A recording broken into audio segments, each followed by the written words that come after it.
제 고등학교 때입니다.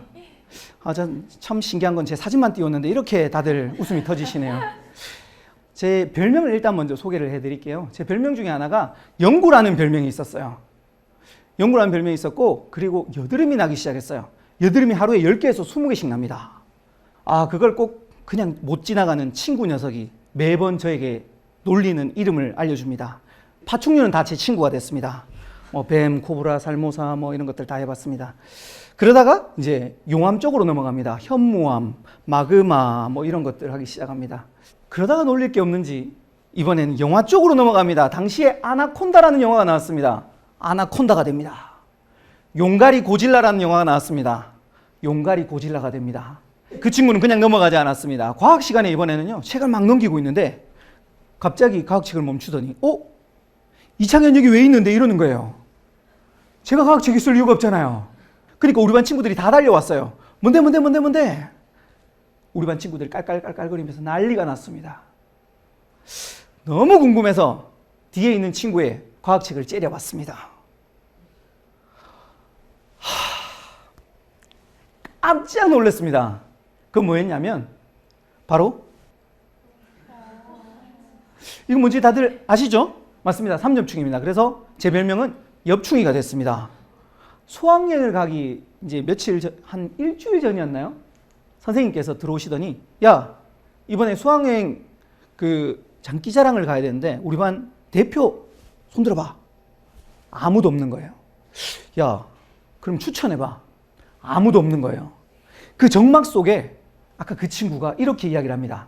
정말 작은 목소리로 엽충이 이랬어요.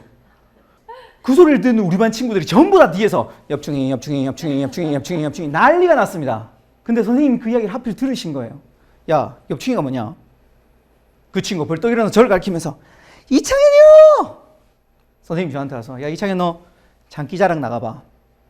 선생님 저 무대 한 번도 안 올라가봤어요. 저 못해요. 안 돼요. 뭐? 한 번도 안 해봤어? 잘 됐네. 이참에 해보면 되겠네.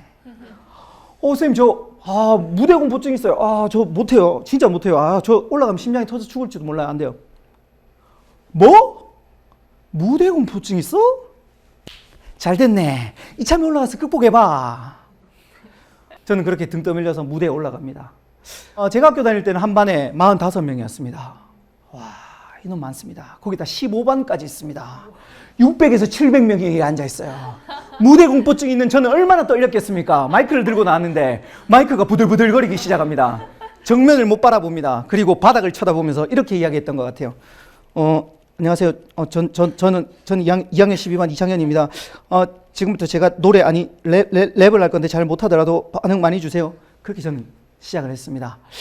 제가 랩을 한다니까 친구 중에 한 명이 비트박스로 도와주겠대요. 다행이다. 혼자 올라가는 것보다 둘이 올라가면 조금 덜 떨려요. 다행이다 라고 생각했는데 알고 보니까 그 친구한테도 문제가 생겼어요. 뭐였냐면 그 친구도 무대 공포증이에요. 저는 혼자 올라오게 됐습니다. 결국은 그 친구는 방송실 같은 데가 있었어요. 숨어서 제가 비트 주세요. 그러면 그 친구가 뒤에서 비트박스를 해주고 거기다 랩을 했습니다. 그때 장면을 잠깐 보여드리겠습니다. 원래 잠깐 보여준다 그러면 박수도 좀 치고 그러던데. 네. 제가 비트 주세요. 그러면 그 친구가 비트박스를 해줍니다. 이렇게요. 여기다 제가 랩을 합니다. 야오, 내가 여기 와서 수학여행 왔어. Say ho, say ho ho, say ho ho ho. 소리 질러! 네, 감사합니다. 우와! 하고 났는데 15반 중에 3반에게는 간식을 주기로 했습니다. 제가 불렸습니다. 제가 그 간식을 들고 반으로 돌아갔습니다. 반으로 돌아갔는데 아이들이 난리가 났습니다. 일단 제 스스로 이런 마음이 들었습니다. 영웅이 된 느낌이었습니다. 그리고 학교로 돌아왔는데 엽충이었던 별명이 바뀌었어요. 전 영남고 래퍼가 됐습니다. 그때부터 저는 손가락을 항상 이러고 다닙니다. 평화를 사랑하기 시작합니다. 뭐만 하면 피스, 뭐만 하면 이해야 그랬습니다. 그리고 아까 그 비트박스를 해줬던 친구한테 가서 야, 비트박스 좀 알려주라. 그래서 제가 비트박스도 배웠습니다. 비트박스 개인기 잠깐만 한번 해볼까요? 네. 박수를 주고 뭘 해야지. 네. 혹시 카트라이더라는 게임 아세요? 네. 거기에 나오는 테마음을 잠깐만 한번 보여드리겠습니다.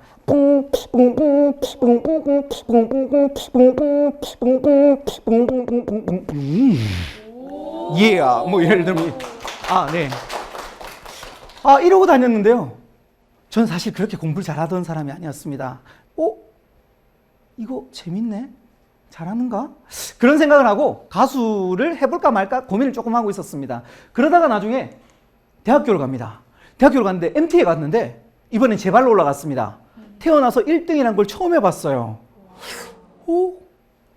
괜찮네. 군대 갔습니다. 군대 가니까 5천 명의 시커먼 군인들이 앉아 있습니다. 챔피언이라는 노래 불렀습니다. 소리 지르는 네가 다 남자입니다. 챔피언 미쳤냐 챔피언. 우와! 저는 군대에서 꿈을 정했습니다. 가수가 되기로. 그리고 제대하고 전국에 있는 가요제랑 다 나갔습니다. 100번 넘게 나갔습니다. 나가면 상 다 타옵니다. 그때 중에 한 장면입니다.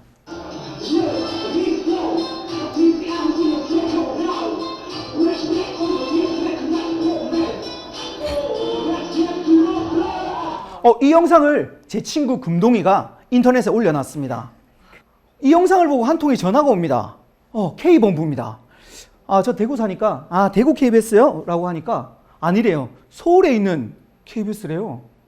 출연해달래요. 그래서 제가 출연을 합니다. 제 데뷔 무대입니다.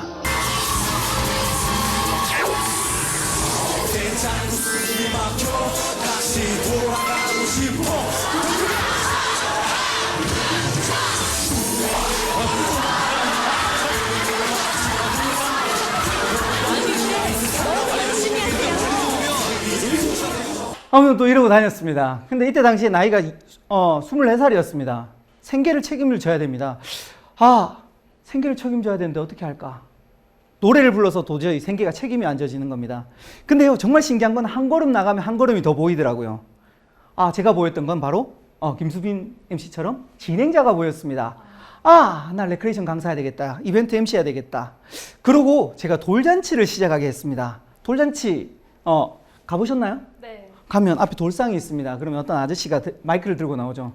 네, 잠시 안내 말씀드리겠습니다. 잠시 후 5분 뒤부터 창현이의 돌잔치 시작하도록 하겠습니다. 자, 지금부터 여러분들의 박수와 함성으로 창현 돌잔치 시작합니다.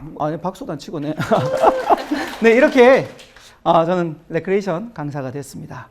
그러다가 이제 2년 정도 돌잔치를 하니까요, 조금 소문이 나서 전국 단위의 천안에서 열리는 흥타령 축제, 그리고 대구에서 유명한 동성로 축제, 그리고 울산에서 유명한 태화강 축제 등등 많은 축제에서도 진행을 하게 됩니다. 전 여기서 끝날 줄 알았는데 어떤 분이 레크레이션을 하니까 교육적인 강사님들을 만나기 시작했습니다. 그 강사님 중에 한 분이 저에게 이렇게 이야기를 하더라고요. 강의 한번 해보지 않겠느냐고. 전 레크레이션 하는 사람이지 강사가 아니에요. 그래도 하면 잘할 것 같은데? 한 번이라도 해보셨어요? 아니요, 한 번도 안 해봤는데요. 한 번도 안 해봤는데 어떻게 잘하는지 못하는지 아냐고. 일단 한번 해보래요. 그래서 무료 강의에 초청이 돼서 무료로 강의를 했습니다. 했는데요, 처음 하는 것 치고 굉장히 잘한대요. 그래서 저는 강의를 하기 시작했습니다. 전 낯선 경험을 가수에 도전했고요. 그리고 진행자에 도전했고, 그리고 강의에 도전하는 낯선 경험을 통해서 제 스윗스팟을 찾을 수 있었던 것 같습니다. 첫 번째 방법은 그래서 낯선 시도를 계속해서 꾸준히 해보는 게 중요하다는 겁니다. 두 번째는 뭐냐면 결합입니다. 한 가지가 아니라 두 가지로 결합되는 스윗스팟도 있더라고요. 천재들이 어떻게 성공하는지, 그리고 그 천재를 이기는 일반 평범한 사람들에 대한 이야기가 있었습니다. 첫 번째는 바로 한 분야에서 최고가 되는 방법입니다. 천재 유형에 해당되겠죠. 근데 대부분 평범한 사람들은요, 두 가지 이상의 일에 25% 안에 들어가는 일이 여러 가지 있을 때 또 다른 힘을 발휘한다라는 겁니다. 그게 바로 스윗스팟이었습니다. 저는 사실 무료 강의를 시작하고 3년 동안 무료 강의를 했습니다. 3년 동안 무료 강의하면 어떤 현상이 일어나는지 압니까? 굶어 죽기 딱 좋습니다. 정말 굶어 죽기 딱 좋습니다. 포기할까 말까를 몇 천만 원 더 생각했던 것 같아요. 근데 3년 정도 지나니까 유료 강의가 들어왔어요. 생계에 조금 도움이 되기 시작했어요. 그러다가 어느 날 강의를 하러 갔는데 대구에서 구미로 가는 그 경부고속도로에 사고가 났습니다. 한 차선을 제외하고 다 막혀 있는 거예요. 강의 시간에 늦은 겁니다. 1시간 먼저 일찍 출발했는데 워낙 밀려가지고 저기 빠져나오질 못했어요. 한 20분 사실 늦게 도착했습니다. 늦게 도착해서 죄송하다는 말씀을 드리고 이야기를 하는데 거기에 계신 청중분이 늦게 오셨는데 노래 한번 해보래요. 저보고.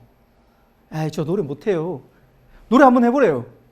전 사실 하라 그러면 좀 하거든요. 그래서 노래를 한 곡 딱 했어요. 폭발적인 반응이 있는 거예요.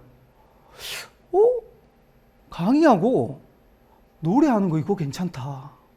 그래서 저는 강의와 노래를 결합을 한번 시켜봤어요.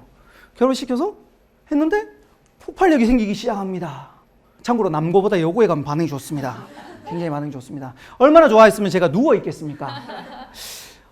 한 번은 남중에 갔습니다. 350명이 있습니다. 시작할 때 속마음은 이랬습니다. 와, 오늘 큰일 났다. 중학교 2학년입니다. 오늘 큰일 났다. 그러고 시작했는데요. 먹히는 겁니다. 강의가 전달이 잘 되는 거예요. 350명 끝날 때 이렇게 만들어 놨습니다. 우와! 이게 소문이 나기 시작하면서 강의를 여기저기에 다니기 시작합니다. 성인들도 해보니까요. 성인들도 노래를 하는 거 굉장히 좋아하시더라고요. 그렇게 노래도 했습니다. 돌이켜보니까 저는 스타 강사들처럼 강의를 진짜 잘하진 않아요. 근데 한 25% 안에 들어가는 것 같았습니다. 또 생각해보니까요. 진행을 통해서, 레크레이션을 통해서 코미디언들처럼 잘하진 않지만 그래도 일반인들 중에 한 25% 유머 감각은 있는 것 같습니다. 또 마찬가지로 가수들처럼 노래를 그렇게 잘하는 건 아니지만 노래도 조금 한 25% 안에 들어가는 것 같습니다. 이렇게 25%가 결합되니까요. 제 강의가 힘이 생기기 시작하는 겁니다. 다른 말로 스위스팟이 되었다고 저는 생각을 했습니다. 그렇게 저는 강의 때 노래를 부르고 다녔습니다. 그렇게 했는데요. 이런 현상이 일어납니다. 전국을 다니면서 강의를 합니다. 100장을 모아보자. 계속해서 모았습니다. 100장이 넘어갔고요. 200장 모아보자. 200장이 넘어갔습니다. 300장 모아보자. 계속해서 찍고 있습니다. 현재 262장 찍었습니다. 오늘 반응이 별로기 때문에 안 찍도록 하겠습니다. 찍어야 됩니다. 오늘 꼭 찍어야 됩니다. 네, 이 정도. 가장 기억에 남는 학생들은 누구냐면 이 학생들입니다. 강의하러 왔는데요. 처음에 시작할 때 반응이 어떤지 압니까? 오 이럽니다. 저 방청객인 줄 알았어요. 얘들 뭐지? 원숭이 한 3마리 정도 깔려 있는 줄 알았어요. 근데 끝날 때까지 그 반응이 계속 유지됐습니다. 그리고 끝났을 때 질문을 받았어요. 질문! 그러니까 그 중에 한 명이 이렇게 이야기합니다. 선생님 꿈이 가수셨는데 노래해 주세요. 전 벌써 준비가 다 되어 있습니다. 노래를 불렀죠. 한 곡을 불렀는데 앵콜이 나옵니다. 앵콜. 2곡을 불렀습니다. 또 앵콜이 나왔습니다. 3곡을 불렀습니다. 또 앵콜이 나왔습니다. 4곡을 불렀습니다. 또 앵콜이 나왔습니다. 그날 1시간 강의하러 갔다가 노래 40분 더 부르고 왔습니다. 몇 곡을 불렀는지 집에 와서 계산해 보니까 8곡 불렀더라고요. 집에 와서 이 사진을 보고 남자끼리 8곡 불렀다는 건 기적에 가깝습니다. 단 한 명의 여자도 없습니다. 정말 이런 여러 가지 복합적인 것이 결합되니까 진짜 스위스팟이 나오지 않았나라는 생각도 지금도 계속 합니다. 시간이 지나서 변한 것이 아들할게 내가 바라보는 사람들 앞에 네가 알려줄게 내가 미워야 되지 땡겨오는 불편하겠지 내 사람들을 몰고 그 사람들이 사람들이 모아다가 다 되겠지 적당해라 그래 내가 지금 내가 지도하고 싶어 It's like that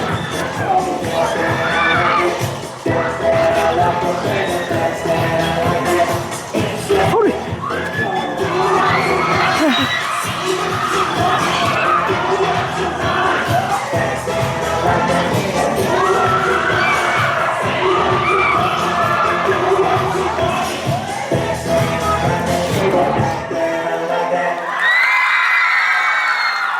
자, 지금까지 여러분들께 스위스팟을 발견하는 2가지 방법에 대한 이야기였습니다. 첫 번째 뭐였습니까? 시도입니다. 특히 어떤 시도냐면 낯선 시도를 한번 해보십시오.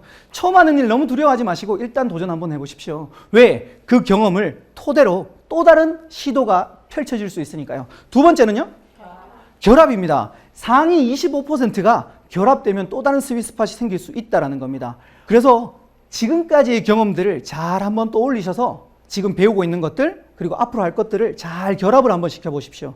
그러면 여기 계신 모든 분들이 잠재력을 폭발시킬 수 있는 스위스팟을 찾을 수 있을 거라고 생각을 합니다. 여기 계신 모든 분들이, 그리고 시청자 여러분들이 스위스팟을 찾으셔서 잠재력을 폭발시키기 바랍니다. 감사합니다.